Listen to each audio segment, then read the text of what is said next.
घरों में काम करते करते, और ये कपड़े लगता है बरसों से बदले ही नहीं। सीमा, हम गरीब हैं लेकिन मेहनत से कमाते हैं।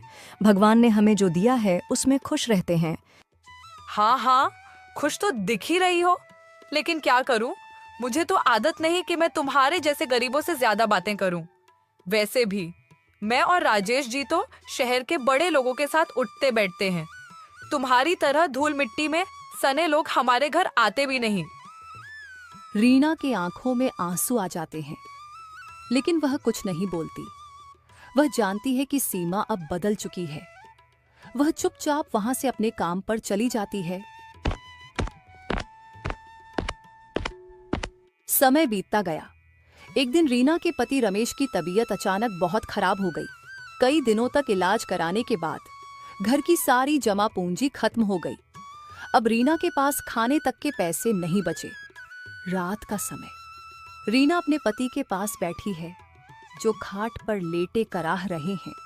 रीना, अब तो लगता है मैं ज्यादा दिन नहीं बचूंगा। हमारे पास तो अब कुछ भी नहीं बचा, बच्चे भी भूखे हैं। नहीं रमेश, ऐसा मत कहो। मैं कुछ न कुछ इंतजाम कर लूंगी। मैं अपनी छोटी बहन से पैसे मांगने जाऊंगी। अगले दिन रीना सीमा के घर जाती है। सीमा दरवाजे पर खड़ी होती है, जबकि रीना अंदर जाने की इजाजत मांगती है। ओहो दीदी, क्या बात है, इस बार किस लिए आई हो? सीमा, रमेश की तबीयत बहुत खराब है। हमारे पास इलाज के पैसे नहीं बचे। बस थोड़े पैसे उधार दे दो, हम बाद में चुका देंगे। ओह दीदी, कितनी बुरी बात है, लेकिन अफसोस अभी तो मेरे पति सारा पैसा लेकर गांव की जमीन खरीदने गए हैं। तुम पहले आती तो शायद कुछ मदद कर पाती।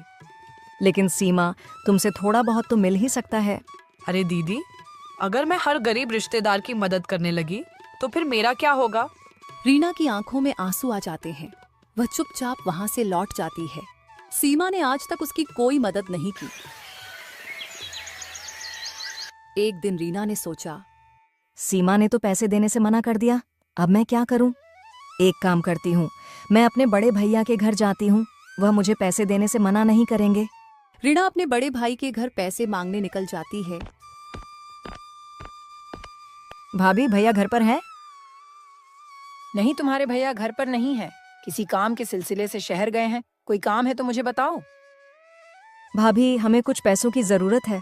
रमेश बहुत बीमार है। देखो रीना, तुम जानती हो कि तुम्हारे भैया घर पर नहीं है, और वैसे भी हमारे घर पर भी बहुत खर्चे होते हैं। हर किसी की मदद करना हमारे बस की बात नहीं है। भाभी, मैं कसम खाती हूँ, जैसे ही हालात सुधरेंगे मैं पैसे लौटा दूंगी। मैंने कह दिया ना, हमारे पास पैसे नहीं हैं। अब और कुछ सुनना है क्या? रीना की आंखों से आंसू टपक पड़ते हैं। वह चुपचाप वहां से चली जाती है और अपने घर के दरवाजे के बाहर बड़ी उदास मन से बैठ जाती है। उसे कुछ समझ नहीं आता कि वह क्या करे। गर्मियों की दोपहर लू के थपेड़े चल रहे थे। गांव की गलियों में धूल उड़ रही थी। तभी एक बूढ़े साधु बाबा हाथ में भिक्षा पात्र लिए गांव में प्रवेश करते हैं। उनके चेहरे पर तेज था, पर उनकी हालत देखकर लग रहा था कि वह कई दिनों से भूखे हैं। सबसे पहले वह सीमा की हवेली के दरवाजे पर पहुंचते हैं। कुछ भिक्षा दे दो, कई दिनों से भूखा हूँ। चले आते हैं भिखारी कहीं से भी, यह हवेली कोई दानशाला नहीं है, चलो भागो यहाँ से। साधु बाबा कुछ क्षण खड़े रहते हैं, फिर निराश होकर वहां से आगे बढ़ जाते हैं।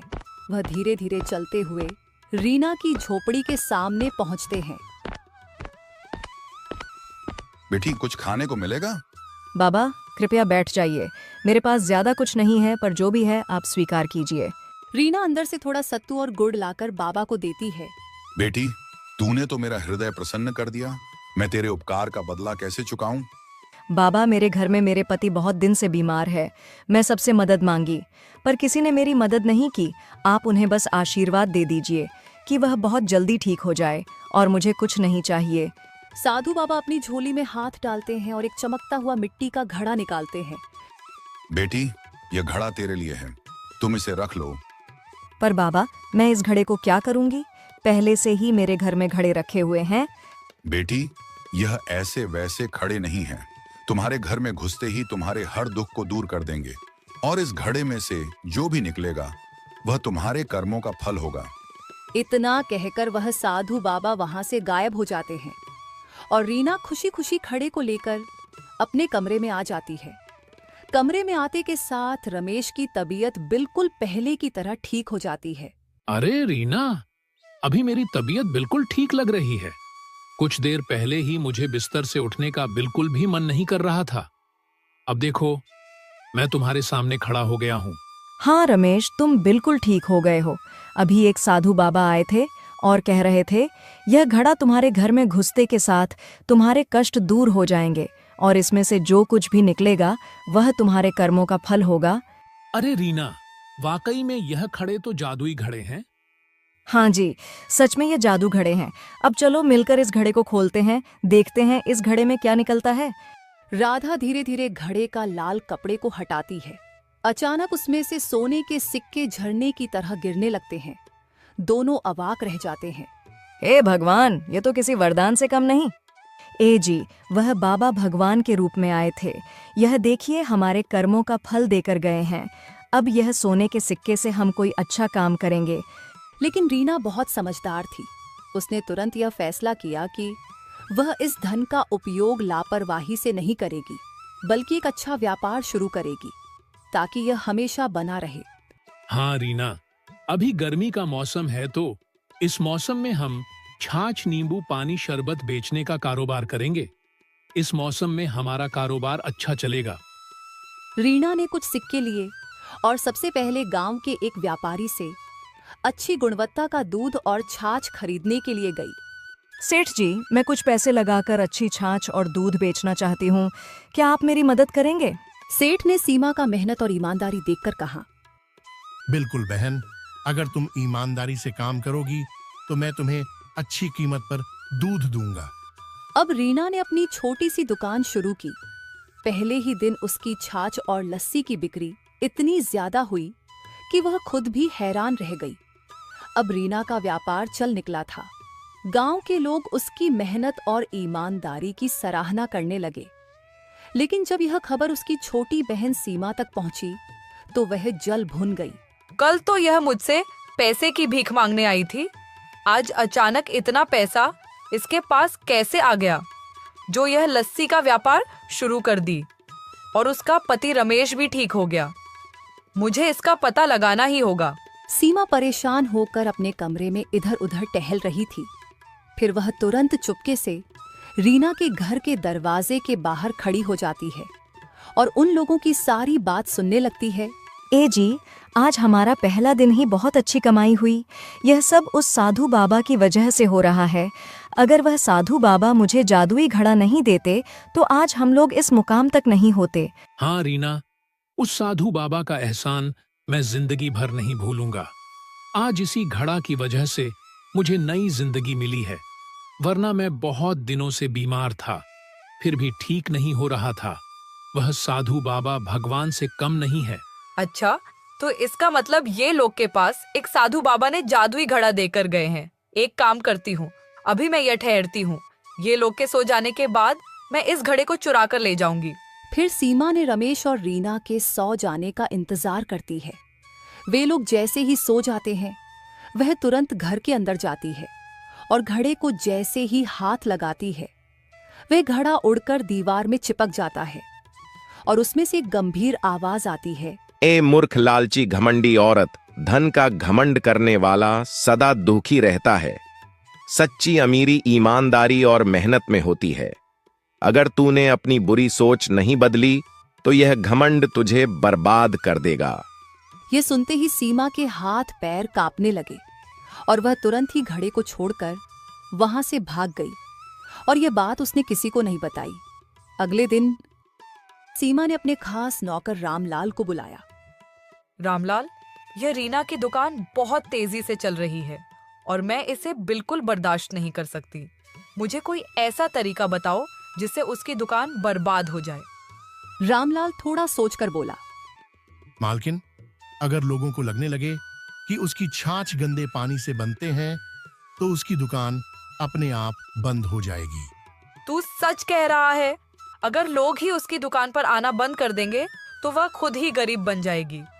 लेकिन यह काम हमें चालाकी से करना होगा। अगले ही दिन सीमा ने अपने कुछ नौकरों और गांव के कुछ चालाक लोगों को पैसे देकर एक योजना बनाई। उन लोगों को रीना की दुकान पर जाकर छाछ पीनी थी और फिर जोर जोर से यह कहना था कि छाछ में गंदगी मिली हुई है। सुबह सुबह रीना ने अपनी दुकान खोली। ग्राहक धीरे धीरे आने लगे। तभी सीमा के भेजे हुए लोग दुकान पर पहुंचे और छाछ पीने लगे। अरे यह क्या, इस छाछ में तो कुछ अजीब सा स्वाद आ रहा है। हाँ हाँ, लगता है कि इसमें कोई खराबी है। रीना, तुम कैसी छाछ बेच रही हो? दुकान पर खड़े अन्य ग्राहक चौंक गए। वे भी आपस में कानाफूसी करने लगे। तभी एक और आदमी बोला, अरे भाई, मैंने सुना था कि रीना के यहाँ की छाछ अच्छी होती है, लेकिन ये तो कुछ गड़बड़ लग रही है। भाइयों, मेरी छाछ में कोई खराबी नहीं है। अगर किसी को यकीन न हो तो मैं अभी और छाछ निकाल कर पिलाती हूँ। लेकिन सीमा के लोग तो पहले से ही अफवाह फैलाने आए थे। वे वहां से चिल्लाते हुए चले गए। भाइयों, ध्यान रखना, रीना की छाछ में गड़बड़ है, कोई इसे मत पीना। गांव के बाकी लोग भी थोड़ा डर गए। धीरे धीरे रीना की दुकान पर भीड़ कम होने लगी। शाम तक रीना के पास बहुत कम ग्राहक आए। वह समझ गई कि कोई जानबूझकर अफवाह फैला रहा है, लेकिन वह चुपचाप बैठने वालों में से नहीं थी। उसने एक योजना बनाई। अगले दिन वह खुद ही गांव के लोगों के घर घर जाकर अपनी छाछ देने लगी। उसने लोगों से कहा, बिना पैसे दिए मेरी छाछ को पीकर देखो। अगर तुम्हें कुछ भी गलत लगे तो मुझसे कहो। गांव वालों ने छाछ पी और पाया कि वह बहुत ही स्वादिष्ट और ताजी थी। अब लोगों को समझ आने लगा कि कोई साजिश हो रही है। इसी बीच गांव के कुछ लोगों ने देखा कि वही लोग जो कल रीना की छाछ को खराब बता रहे थे, सीमा के घर से पैसे लेकर निकल रहे थे। बात फैलते देर नहीं लगी। एक बुजुर्ग गांव वाले ने रीना से कहा, बिटिया, हमें माफ कर दो। हमने बिना सोचे समझे अफवाहों पर भरोसा कर लिया, लेकिन अब हम समझ गए हैं कि यह सब तुम्हें बर्बाद करने के लिए किया गया था। अब गांव के लोग फिर से रीना की दुकान पर आने लगे। उसकी मेहनत और ईमानदारी ने सबका विश्वास फिर से जीत लिया। जब सीमा को पता चला तो वह और भी गुस्से से भर गई। रीना की मेहनत और ईमानदारी ने गांव वालों का विश्वास फिर से जीत लिया था। उसकी दुकान पहले की तरह ही चलने लगी थी। लेकिन यह सब देखकर सीमा का खून खौल रहा था। इस औरत ने फिर से सबका भरोसा जीत लिया, लेकिन इस बार मैं ऐसा काम करूंगी कि यह दोबारा उठ ही न सके। उसने अपने नौकर रामलाल को बुलाया और उसके कान में कुछ फुसफुसाया। लेकिन मालकिन, ये तो बहुत खतरनाक होगा। बस वही तो चाहिए। इस बार रीना का नाम और काम दोनों खत्म हो जाएगा। इस बार हमें ऐसी चाल चलनी होगी कि रीना कभी दोबारा व्यापार न कर पाए। मालकिन, पिछले बार भी पकड़े पकड़े बचे थे। अगर इस बार भी कोई हमें देख ले तो? चुप, इस बार हमें कोई नहीं पकड़ेगा। सुनो, तुम दोनों आज रात रीना की दुकान में आग लगा दोगे। जब दुकान जलकर राख हो जाएगी तो उसका सारा धंधा खत्म हो जाएगा। लेकिन मालकिन, अगर हमें कोई देख ले? अरे मूर्ख, हम इसे ऐसे अंजाम देंगे कि किसी को शक भी ना हो। तुम दोनों चेहरों को कपड़े से ढककर जाना और आग लगाने के बाद तुरंत भाग आना। कोई सबूत मत छोड़ना। आधी रात का समय था। पूरा गांव सो रहा था। रामलाल और गोपी अपने चेहरों पर काले कपड़े बांधकर चुपके से रीना की दुकान के पास पहुंचे। गोपी ने दुकान के चारों ओर मिट्टी के तेल छिड़का और फिर रामलाल ने माचिस जलाई। जैसे ही आग लगी, दुकान धू धू कर जलने लगी। आग की लपटें तेज हो गई। आग की रोशनी देखकर कुछ गांव वाले जाग गए और शोर मचाने लगे। अरे, रीना की दुकान जल रही है, जल्दी आओ। गांव वाले दौड़कर आए, लेकिन तब तक बहुत देर हो चुकी थी। रामलाल और गोपी अंधेरे का फायदा उठाकर भाग निकले। सुबह जब रीना दुकान आई तो उसे राख का ढेर देखकर गहरा आघात पहुंचा। हे भगवान, मेरी मेहनत की कमाई सब जलकर खत्म हो गया। उधर गांव का मुखिया भी वहां पहुंच गया। यह बहुत बड़ा अपराध है। हमें तुरंत पता लगाना होगा कि यह किसकी करतूत है। रीना ने रोना बंद किया और अपने दिमाग से सोचना शुरू किया। उसे यकीन था कि यह कोई दुर्घटना नहीं थी, बल्कि किसी ने जानबूझकर किया है। उसने सबूत ढूंढने की कोशिश की, इधर उधर झांका पर उसे कुछ नहीं मिला। उदास होकर घर जाने लगी, तभी उसने देखा कि झाड़ियां में एक गमछा और तेल का डब्बा पड़ा है। रीना ने उसे उठाकर मुखिया जी के पास ले गई। गांव में हाहाकार मच गया कि सबूत पकड़ा गया है, किसी की गमछा मिला है।